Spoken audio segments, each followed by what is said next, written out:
امام غزالی رحمۃ اللہ علیہ نے بڑی پیاری بات لکھی. امام غزالی رحمۃ اللہ علیہ احیاء العلوم میں ذکر فرماتے ہیں مشہور تابعی وہب ابن منبہ کے حوالے سے. آپ نے اگلے زمانے کے لوگوں کے واقعات کے آپ بہت بڑے عالم تھے. وہب ابن منبہ آپ نے ایک بادشاہ کا واقعہ بیان کیا. ایک بادشاہ تھا، انتہائی ظالم، انتہائی متکبر تھا. اسے اپنی بادشاہت پر اتنا ناز تھا کہ کسی کو خاطر میں نہیں لاتا تھا. ایک مرتبہ کیا ہے، وہ عمدہ لباس پہن کر کہیں جانے کے لیے تیار ہوا اور عالیشان سواری لائی گئی. اب وہ سواری پر سوار ہو کر کچھ ہی دور چلا تھا کہ اچانک انتہائی خستہ حال، بدحال، مفلوق الحال انسان جس کے بال اٹے ہوئے ہیں، کپڑے جگہ جگہ سے پھٹے ہوئے ہیں، انتہائی فقیر قسم کا آدمی اس کے پاس آ گئے. آ کر کیا ہے، اس کی لگام کو تھام لیا. اس سے کہنے لگا بادشاہ سلامت، مجھے آپ سے بات کرنا ہے. تو وہ انتہائی متکبرانہ انداز میں کہا کہ تیری ہمت کیسے ہوئی کہ بھئی میرے سواری کو روکے، میرے سواری کے سامنے آئے. چل میں اب کسی کو بات نہیں کرتا، بعد میں میرے دربار میں ملنا. تو وہ کہنے لگا انتہائی ضروری ہے، میں اسی وقت کیا ہے بات کرنے والا. تو اس کے تیور ایسے تھے کہ بادشاہ کو کچھ دیر کے لیے سوچ میں ڈال دیا. اس نے کہا اچھی بات ہے، بتا کیا بات.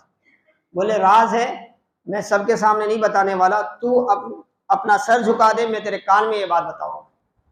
اس کے بعد کیا ہے، اس بادشاہ نے، وہب ابن منبہ فرماتے ہیں، جو بڑا متکبر تھا، جسے اپنی بادشاہت پر بڑی ناز تھی اور اسی ناز کے ساتھ وہ نکلا ہوا تھا، اس کے کان میں وہ مفلوق حال شخص نے کہا کہ میں ملک الموت ہوں، تیری موت میرے قبض میں ہے، میں تیری روح نکالنے کے لیے آیا ہوں.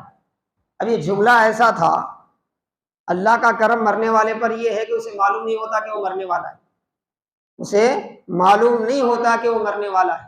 اگر اسے معلوم ہو جائے کہ وہ مرنے والا ہے اور معلوم کر کے چھوڑ دیں کہ آپ 9 بجے کسی کو بتا دیں کہ 10 بجے آپ مرنے والے ہیں، تو 10 بجے تک 100 مرتبہ وہ مر جائے گا. موت سے بھی سخت کیفیت ہے نا مرنے کا یقین ہونے پر ہوتی ہے. انسان مرنے کے یقین، یہ بھی اللہ کا کرم ہے. اپنے بندے کو موت دیتا ہے تو اسے بتائے بغیر موت دے دیتا ہے. اگر انسان کو معلوم ہو جائے کہ ابھی مرنے والا ہے، کرونا میں دیکھ لیں آپ کیا حالت ہو رہی تھی، ہاتھ دھو دھو کے کیا ہے تھک رہے تھے، ہم ڈر ہو رہا تھا، پھر آ کے ہاتھ دھوتے تھے، پھر آ کے ہاتھ دھوتے تھے، پھر آ کے ہاتھ دھوتے تھے، کہیں مر نہ جائیں، فلاں سے ہاتھ ملا لیا ہے کہیں مر نہ جائے. تو موت کا احساس جو ہوتا نا انسان کو، تو اب اس کا رنگ متغیر ہو گیا، چہرہ فک پڑ گیا. وہ کہنے لگا کہ بھائی اب تھوڑا سا موقع دو، میں اپنے بچوں کے پاس جاؤں، بیوی سے بات کروں. تو وہ جو فرشتہ تھا جو اس شکل میں آیا ہوا تھا، وہ کہنے لگا کہ نہیں، اب کوئی وقت نہیں ملے گا. اچانک اس کی گردن ڈھل گئی اور جس سواری پہ بڑے تکبر کے ساتھ وہ سوار ہوا تھا زمین پر آ گیا.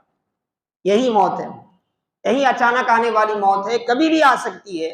اسی لیے اسلام نے ہمیں یہ احساس سکھایا کہ ہمیشہ اٹھتے بیٹھتے چلتے پھرتے اس احساس کے ساتھ جیو کہ جو زندگی ہمیں ملی ہے اسے غنیمت سمجھو، اور اس میں جتنا خیر آج تمہارے ہاتھ میں ہے، نہ گزرا ہوا کل تمہارے ہاتھ میں ہے، نہ آنے والا کل تمہارے ہاتھ میں ہے. کل کروں گا، پرسوں کروں گا، نہیں. آج نمازی بن جاؤ، آج فجر کا موقع ملا ہے فجر پڑھ لو، ظہر کا موقع ملا ہے ظہر پڑھ لو، عصر کا موقع ملا ہے عصر پڑھ لو، کسی غریب کی مدد کرنے کا موقع ملا ہے غریب کی مدد کر دو، کسی کا قرضہ دینا باقی ہے دے دو. آج کو اپنی زندگی کا آخری دن سمجھ کر کام کر لو، پھر اللہ کل کا دن دے تو شکر ادا کر کے کل پھر نیک عمل کر لو. اگر زندگی نہ ملے، اسی حالت میں چلے گئے، تو پھر اس بندے کی طرح اس کی حالت ہو جائے گی جس کے بارے میں فرمایا کہ فاجر اچانک مر جاتا ہے تو افسوس کے سوا اس کے پاس کچھ نہیں ہوتا.